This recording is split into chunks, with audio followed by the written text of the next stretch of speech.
I'm assuming you're working very hard on your website, on your social media, and any other marketing stuff. But have you set up your email signature yet?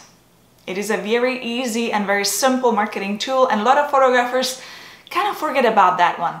Let's review it today. In today's episode, it is Money Monday, Marketing for Photographers series, episode number 6.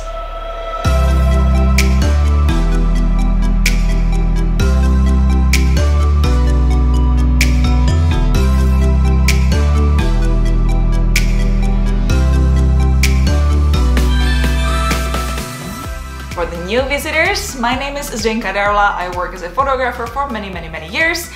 I am a former model and few other things. Why should we pay an attention when it comes to designing an email signature? Isn't that enough if I just use my name, my website address and phone number?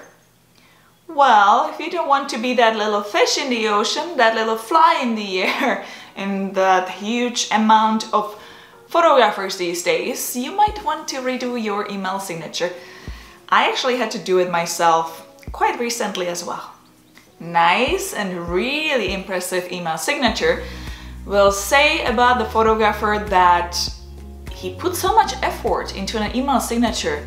He must be good. I better go ahead and check out his website. It will encourage your recipients to check out your work.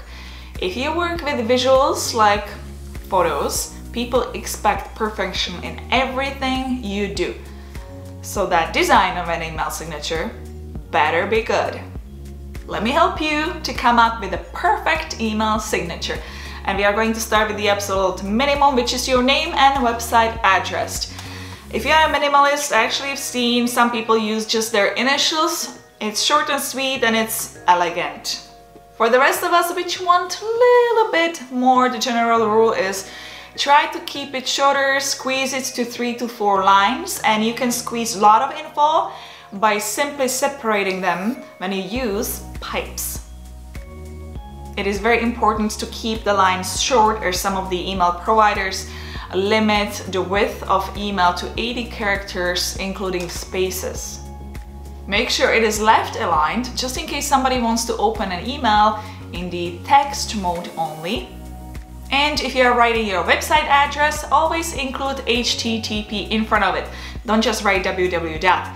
If you use public domain, don't try to shorten the URL by free services such as bit, as some of the spam filters will definitely block it.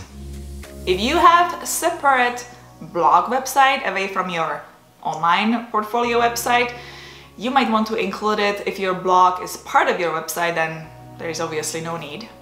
When it comes to phone number, pay attention as you are writing it down. Use spaces between the numbers. When it comes to formatting, don't use dots between the numbers, because you want the phone number to be interactive on mobile devices. You don't want people to copy and paste your number every time they want to call you, right? And if you work internationally, it is a good idea to include the country code as well. When it comes to social media, try to limit it to 2 to 3 best ones. Try to think of it like where you have the most followers, or where you display the best portfolio, or where you are the most active on.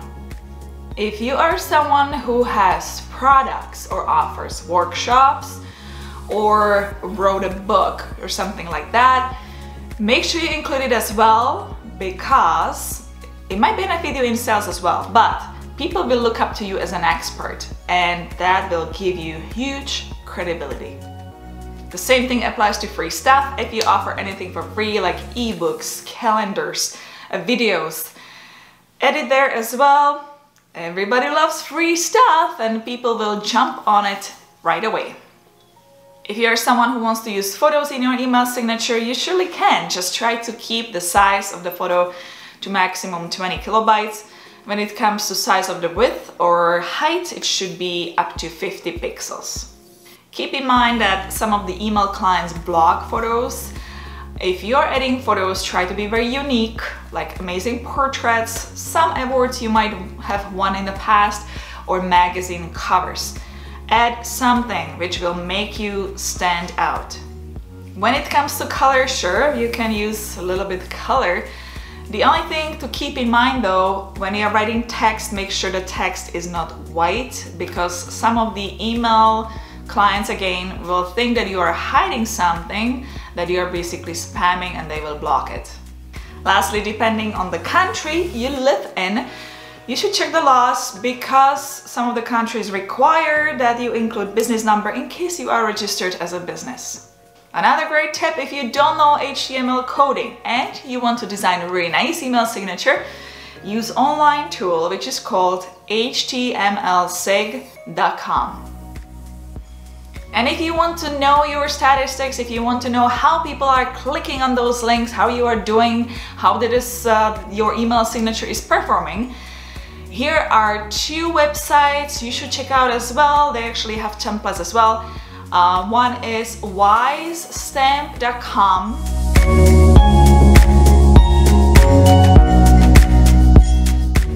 And the other website is emailsignaturerescue.com.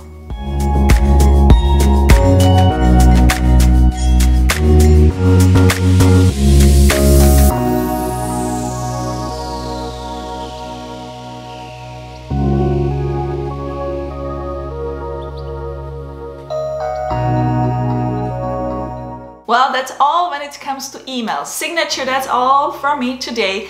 If you liked today's video, please give it a thumbs up and subscribe for all future marketing videos.